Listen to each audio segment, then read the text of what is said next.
Hey friends, does anybody remember back in November of 2020, the US had a presidential election? Took 4 days to find out who won. I think it was a guy named Joe Biden. I could be wrong though, I don't know. Anyway, on the 24th of April, 2022, that was just a couple days ago, France copied us and had their own presidential election. By the time the polls closed, we knew who won. What the heck? Does that mean France is actually better than the US at democracy? Of course not. The US is always number one. So let's compare, contrast, and find out what the frogs are doing wrong. Now, the first obvious difference is the size of the two countries, both in terms of landmass and population. The US covers a total of 6 time zones, including Alaska and Hawaii, while France barely spans across one. In 2020, the US had roughly 330 million citizens that cast 158 million ballots. Compare that to the land of baguettes with 68 million citizens that cast 35 million ballots. But we could send information across the world in the blink of an eye, so distance really shouldn't matter that much. And a higher population will mean more votes, but it also should mean more people counting the votes. So the size argument kind of falls flat with me. Maybe there's a difference between how the two countries count votes.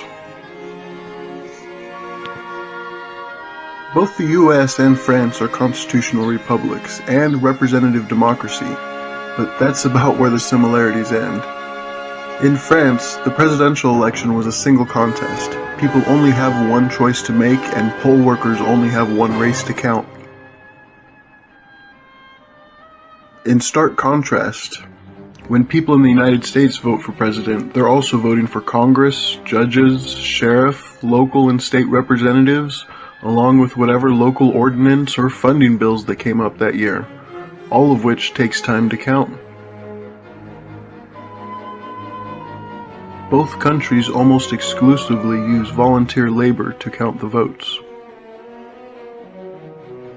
France has used the same voting system for generations. With a small exception for people in jail who vote by mail, all French voters cast ballots in person on election day at their assigned polling stations. No mail-in ballots, no early voting. And it's been that way with little change for decades, so poll workers know what to do and where to go, making training people both less frequent and much easier when it is necessary. But it's far from a perfect system, and once voting begins, there is little anyone could do to change the process along the way. In the good old US of A, we have 50 states with 50 different voting systems. Often, individual counties make their own ballots with different rules for polling stations. So if someone gets sick in an area, that area is down one person, no replacements from the next county over. It also virtually ensures there will always be at least a few areas where poll workers have zero experience working with a brand new system, making delays inevitable. Elections in France are centralized. The Ministry of the Interior makes all technical preparations for elections and develops and distributes ballots across the country. When voters walk into the polling station, they show their ID, sign a paper next to their name, are handed an envelope. When they enter the polling booth, they pick a card with the name of the person they want as president, stuff it in the envelope, drop it in a large transparent box, and they are done. Periodically, the box is brought to a secure room in the back of the polling station where the counting happens. The envelopes are opened and the cards are emptied into 2 piles, one for each candidate, and every card is counted by hand. After every 100 ballots counted, an official calls the pollster to report the results. Most polls close at 7, but some in larger cities stay open till 8. Other than closing times, polling stations have the exact same rules, allowing poll workers the freedom to move from station to station as needed with no extra training. The entire process is simple, robust, and efficient. All of this means that with the help of some fancy maths, pollsters have been able to correctly predict the winner of every contest by 8 p.m. election night. That's impressive considering France still uses the metric system.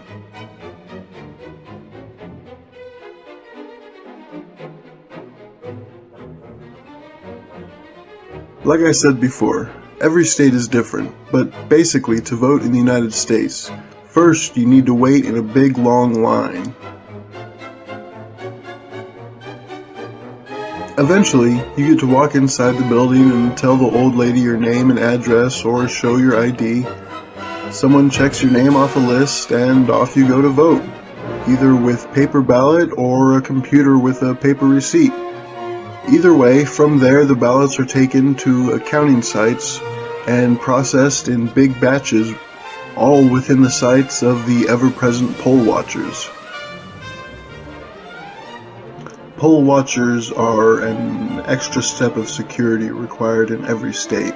They are usually individuals appointed by political parties to observe the election process and keep an eye out for cheetahs.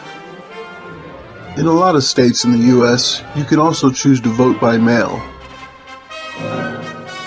I actually found out doing research for this video, the months leading up to the 2020 election, there was a lot of people getting sick. In response, the states decided to quickly expand their voter by mail or absentee ballot system to keep illness from spreading. But absentee votes require a different system for securely counting ballots. So all of a sudden, states needed to redesign their vote-by-mail system to accommodate hundreds of thousands, if not millions, of mail-in ballots. Again, every state is different, but basically when you vote by mail, you stuff your ballot in an envelope, and you put that envelope in another envelope with your name on it, and you drop that off at a mailbox or voter drop box, depending on what state you live in. Counting the ballots, however, can be a very long and tedious process. For reasons of voter anonymity, the person who opens the first envelope with the voter's name on it cannot open the second envelope with the ballot in it, and the ballot itself cannot be counted by anyone who handled either envelopes. Often, each envelope also has to be scanned through a machine and checked for irregularities before it is handed to the next processor. Meaning every vote needs to pass through 3 people who all need different training and 3 separate machines. An illness, injury, breakdown, or malfunction can completely stop the counting process for that line of workers and equipment. Even if everything goes according to plan, absentee ballots take around 3 times as long to count compared to ballots completed at the voting booth. Now, considering millions more people voted by mail in the United States than ever before, this is probably a pretty good candidate as to why it took so long to count the votes in 2020. I hear what you're saying. Absentee ballots start coming in weeks before the election day.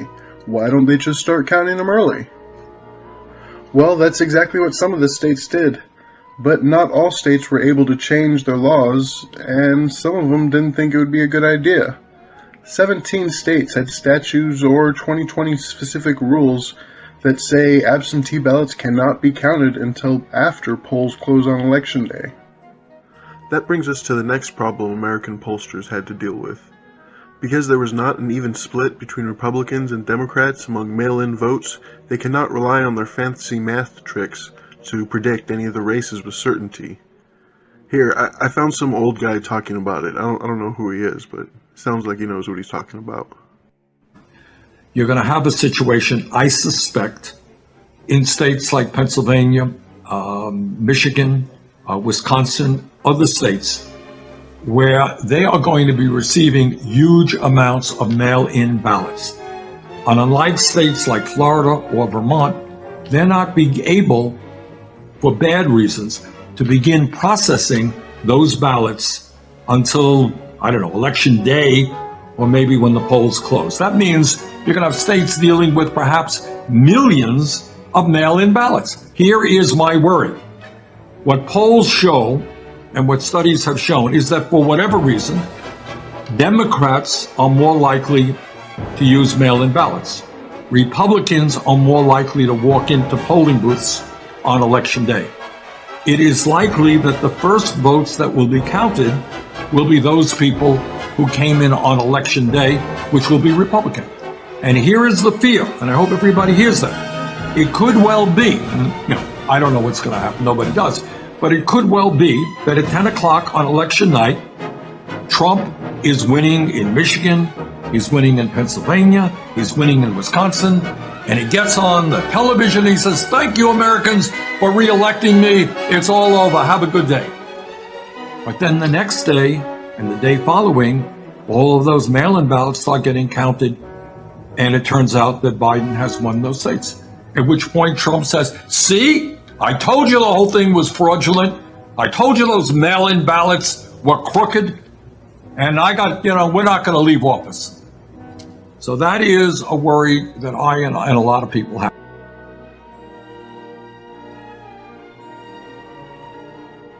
Of course, here in the land of freedom and hamburgers, it's not just a simple popularity contest. We have the great Electoral College. Every state is allowed to appoint a number of electors equal to the number of senators plus representatives sent to Congress. In the race for president, the only thing that matters is the Electoral College. We don't actually vote for president. We vote for the person we want our state to vote for. And again, every state is different, but most states give all their electors to one candidate. So in a tight race, just one or two states having delays can hold up the process for the entire country. The US and France obviously have different philosophies when it comes to counting votes and voter security. The cheese-eating surrender monkeys have one government office, the Ministry of Interior, that handles all French elections, and they've been doing basically the same thing for every election for over 60 years. The French are stuck in their ways when it comes to voting. They may have figured out a good system, but it'll never get any better. Here, in Freedom Land, we are always trying to make things better. This is doubly true when it comes to our elections. Unfortunately, this means some of the rules change every few years. Sometimes it makes the count faster, other times slower. So, is France actually better than the US at democracy? Well, it seems like the frogs are faster at announcing a winner, but does that really make it better? Inauguration is only 10 days after the elections in France. What's the hurry? The US waits 2 months just to make sure the election was fair and legal. Also because the rules were written before the telegraph, but still, the French seem to trust their government to keep everything fair, and the government keeps the trust by making the voting process as simple and transparent as possible. I guess it works for them. In these United States, trust in the government and understanding of our electoral process are in short supply, so changing voting rules, even a little, is an easy way for politicians to convince the people they're making things better. Sometimes the change is an improvement, other times it just complicates and confuses the process. And in the worst cases, it actually suppresses people's ability to vote. The improvements are usually adopted by other states. The overly complicated and voter suppression changes are usually overturned by the next politically opposing administration. The trend in recent decades is for states to become politically partisan, meaning for one reason or another, more of the bad and cumbersome laws start piling up, and it becomes less and less likely we will actually have a smooth-running national election. I think that is just our process of change. Over the long term and across the whole country, I think this creates a self-improving process. Even if many of the individual changes are counterproductive, our 50-state system is constantly motivated to make improvements, even if it is a glacially slow process. The United States of America is going through some growing pains right now. But as long as it doesn't kill us, it will make us stronger. 'Tis but a scratch. A scratch? Your arm's off. No, it isn't. Well, what's that then? I've heard worse. Political winds change faster than anyone expects. One day, our democracy will be popular again, and some of the most repressive states will become the most free. Well, that's my hope anyway. I guess this was all just a long way of saying that the French have a system that's set up to be fast and efficient. And if the people don't like it, they better hope the person who wins changes things for the better. The US has this weird, multi-layered governmental system set up to change however the people desire. And right now, there's a lot of people who desire change in this country. 2020 won't be the last contested election. It's like the great Marcel Marceau once said.